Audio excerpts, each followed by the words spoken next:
सुदामा श्री कृष्ण के परम मित्र थे। दोनों एक साथ एक ही आश्रम में पढ़ते थे। दोनों एक साथ जंगल में लकड़ियां काटने जाते, एक साथ भोजन करते और एक दूसरे से अपने मन की बात कहते थे। एक बार सुदामा ने श्री कृष्ण से पूछा, माया क्या होती है? मैं माया के दर्शन करना चाहता हूँ। श्री कृष्ण ने सुदामा से कहा, फिर कभी बताऊंगा मित्र। अगले दिन सुदामा ने श्री कृष्ण से फिर से कहा, मैं माया के दर्शन करना चाहता हूँ। श्री कृष्ण ने सुदामा से कहा, चलो गोमती में स्नान करने चलते हैं। दोनों गोमती नदी के किनारे गए, अपने वस्त्र तट पर रखे और नहाने के लिए उतर गए। श्री कृष्ण ने 2 डुबकी लगाई और नहाकर वापस लौट आए और पीतांबर पहनने लगे। सुदामा ने सोचा, एक और डुबकी लगाकर तट पर चला जाता हूँ। जैसे ही सुदामा ने डुबकी लगाई, भगवान श्री कृष्ण ने सोचा कि यही सही समय है सुदामा को माया दिखाने का।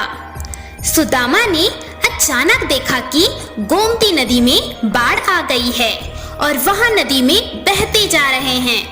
उन्हें समझ में नहीं आ रहा था कि वह क्या करे।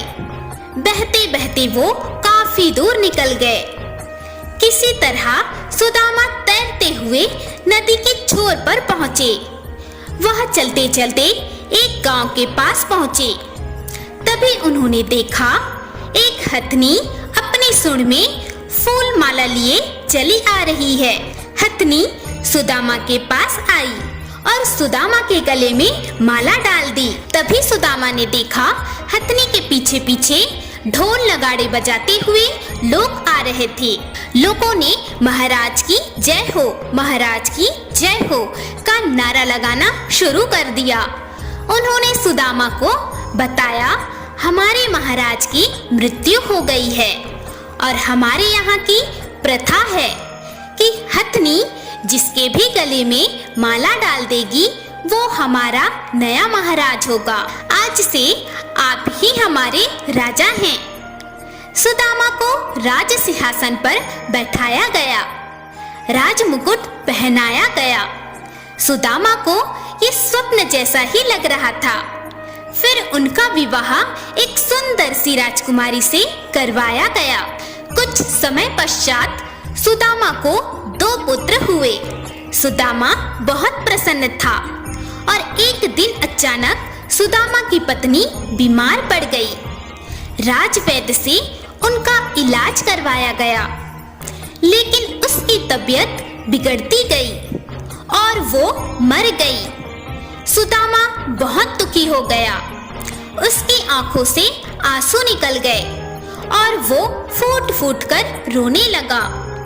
चारों तरफ भीड़ इकट्ठा हो गई। लोगों ने सुदामा को सांत्वना दी और कहा, आपको ये शोभा नहीं देता, आप हमारे राजा हैं। अगर आप ऐसा व्यवहार करेंगे तो प्रजा का क्या होगा? अब आपको अपना कर्तव्य निभाना है।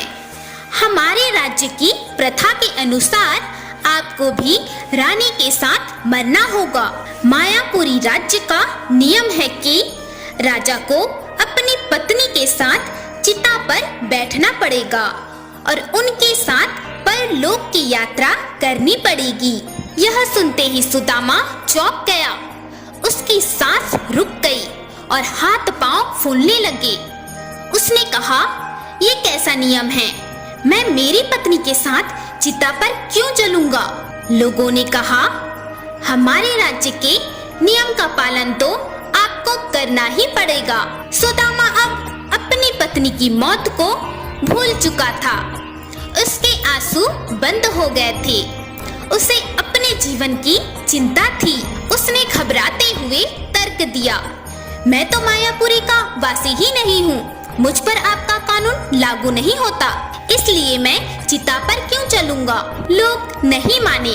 उन्होंने कहा, आप हमारे राजा हैं और आपको यहाँ का कानून तो मानना ही पड़ेगा।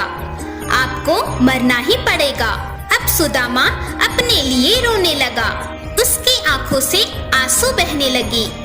उसने कहा, ठीक है, मैं मरने से पहले कुछ एकांत चाहता हूँ। यह सुन सुदामा को हथियारधारी सैनिकों ने घेर लिया और उसके शानदार गहने और कपड़े बदलकर साधारण कपड़े पहनने को कहा। अब पत्नी के साथ चिता में बैठने से पहले उसे नदी में नहलाने के लिए ले जाया गया। डर के मारे सुदामा कांप रहा था। उसने जल में एक डुबकी लगाई और जैसे ही उसका सिर पानी से बाहर निकला तो उसने देखा कि वहां पर सैनिक नहीं थे। नदी के किनारे पीतांबर पहने श्री कृष्ण खड़े थे। सुदामा फूट फूट कर रोने लगा। वो किनारे पर श्री कृष्ण के पास आया। श्री कृष्ण ने सब कुछ जानते हुए भी सुदामा से प्रश्न किया, सुदामा, तुम रो क्यों रहे हो? सुदामा ने रोते हुए कहा, मैं जहाँ से आया हूँ वो सच है या तुम मेरे पास खड़े हो ये सच है? श्री कृष्ण हंसने लगे और मुस्कुराते हुए कहा, तुम्हें अपने प्रश्न का उत्तर तो मिल ही गया होगा। सुदामा ने कहा, कौन सा प्रश्न? श्री कृष्ण ने कहा, तुम माया के दर्शन करना चाहते थे ना?